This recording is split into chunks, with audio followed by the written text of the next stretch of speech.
to get your comment, your position on what happened dito sa Senado because ito na nangyari, nagkaroon ng according to the Gatchalian Act, meron silang enough numbers citing Yeah. the Avellino jurisprudence. Mm, What's your take on mm. that po? Dalawa kasi ang issues dito. Ang isa is, may tamang quorum ba sila para maka-valid na meeting? Ang pangalawa, may tamang correct number ba sila para mag-elect sila kay Gatchalian as Senate pro tempore? At bakit hindi sila nag-elect ng kanilang Senate President? Hindi po ba? So ang tanong dyan, is there a quorum? Ang nangyari kasi, si Senator Chis Escudero nag-appear making their number 12.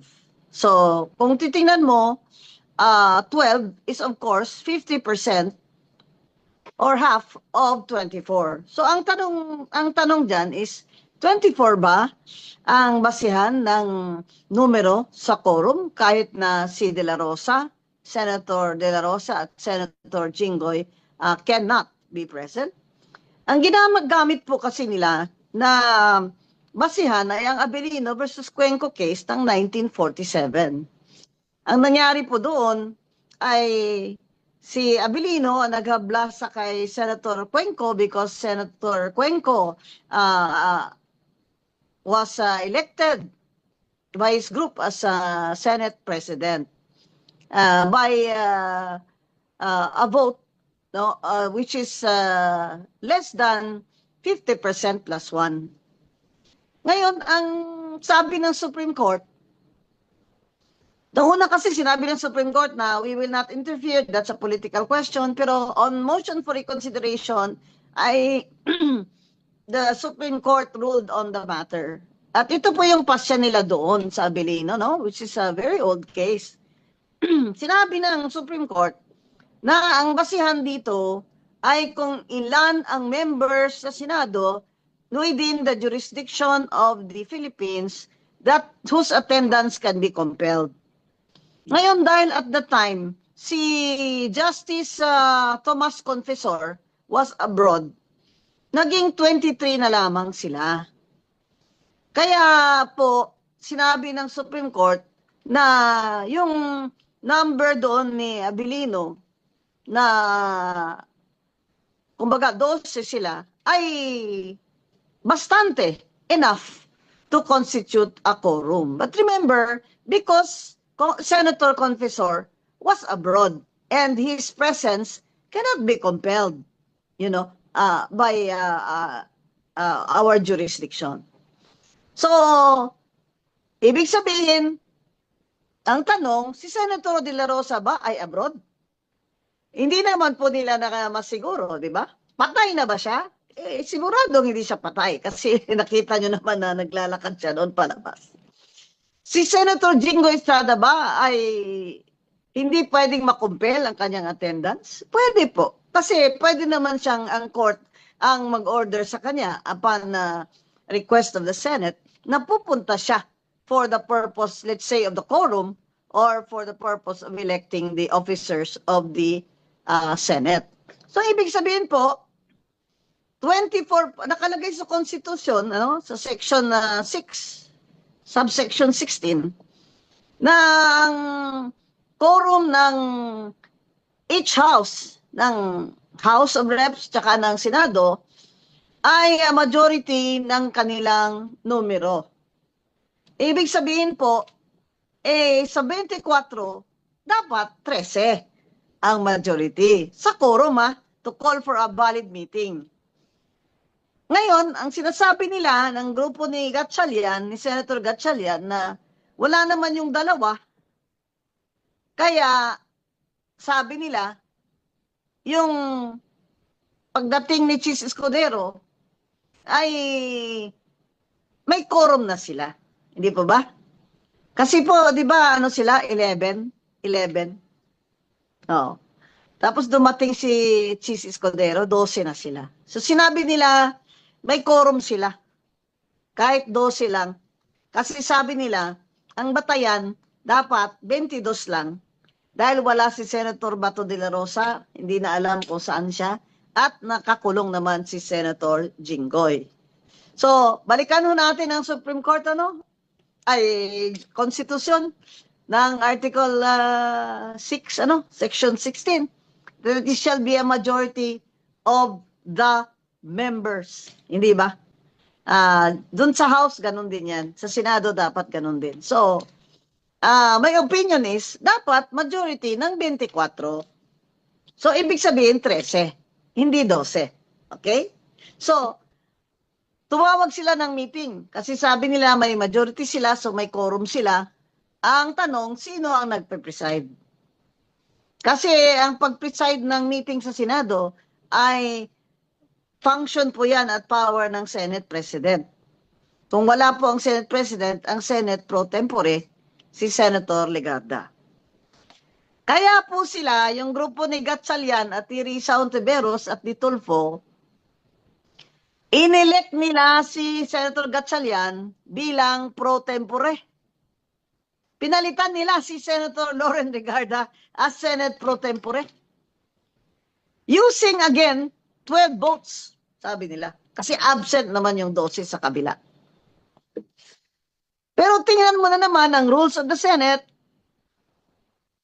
Sa Section 2, ang sinasabi, to elect the officers of the Senate. The Senate President, the pro tempore, the Secretary of the Senate, the Majority Leader, dalawang Deputy Majority Leaders. Number 1, you have to have a quorum.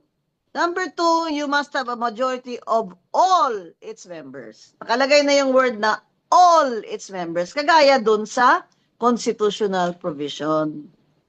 So kung all its members, ibig sabihin, 24, kasi wala naman pong patay. Wala naman pong patay. So dapat to elect Gatchalian, 13 din ang kailangan nila. So in my opinion, hindi valid yung pag-elect nila kay Gatchalian on 2 grounds. 1, they lacked a quorum. Number 2, they lacked the majority votes to elect any officer of the Senate. Yan po ang dahilan kung bakit hindi sila nag-elect ng Senate President.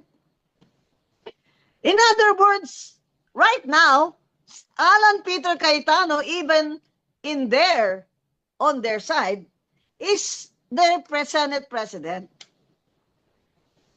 Alan Peter Cayetano is their Senate President, pero yung pro tempore nila is Gatchalian.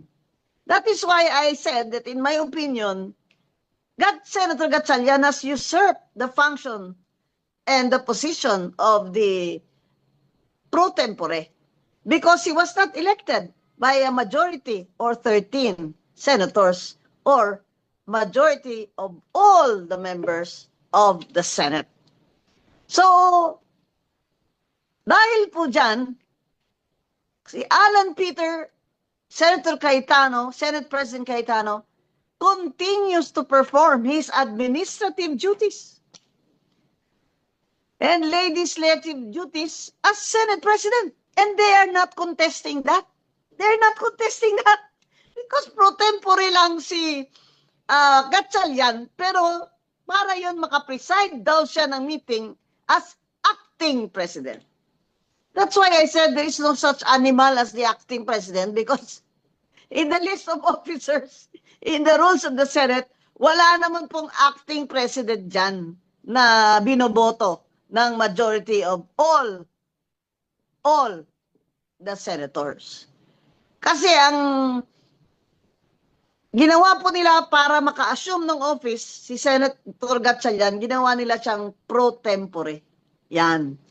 But, in my opinion, his election as pro tempore was void. It was not valid because he was only elected by 12 senators, not 13. So, he had no majority. Now, they needed that to declare, because, well, they said they had the majority, so they declared all the positions vacant. Di ba? Kasi hindi ka naman nakakorum eh. You have to declare all positions vacant. Kailangan may quorum ka. Di ba?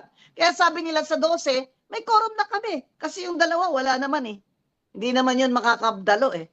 Paano nyo alam na hindi sila makadalo? Eh, hindi naman sinasabi sa konstitusyon na kung hindi sila makadalo. Ang sinasabi po, all its members. Sa Senate rules po, ganon din. Sa Section 44. Its members. Di po ba? Kaya, ang election po din sa Rule 2 ng Senate rules ay majority of all its members. Di ba? Kasi pwede naman nilang i-request ang court for Senator Jinggoy to be allowed to appear for the purposes of quorum. But they did not do that. Alright? So, ang dalawang issues na yan, ayon ang nagkakagulo sa isip ng mga tao. Pero titingnan yung nangyari. Sabi ni Senator Tulfo, there's no Senate Blue Ribbon meeting, hearing. Pero tinuloy ni Senator Cayetano at ni Senate President Alan Cayetano at ni Senator Marcoleta ang Blue Ribbon hearing at dumalo ang mga witnesses. Now, all of those are on record. And the Senate President Cayetano administered the oath. And therefore, their oath is valid. They cannot contest that because they are not even contesting that Alan Peter is the Senate President. So, I think the non-lawyers also ng mga senador dyan, lalo na yung mga senador na bago, ay naguguluhan din po yan sila.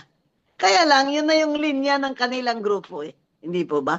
So, kahit po dumalo si Chis Escudero, his presence had no valid effect for the purpose of quorum and especially for the election of officers, especially Senator Gatchalian as pro tempore, who presided over their meeting. So therefore, my opinion is that meeting of the session of the hearing where Senator Gatchalian presided is also void.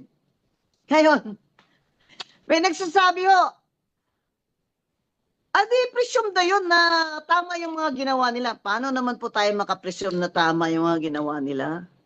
Eh, nasa Constitution po, napakaklaro. All its members. Sa rules of the Senate po, napakaklaro. All its members. O sabihin na natin, ibigay ko na sa inyo. I'll give you that for the purpose of argument. Na meron nga kayong quorum doon sa 22. O sabihin nyo na, si Bato kasi hindi naman pwedeng i-compel yan. Kasi hindi naman natin alam kung nasaan siya. O di sa 23, ano ba ang 50% plus 1 ng 23? Hindi ba 12.5?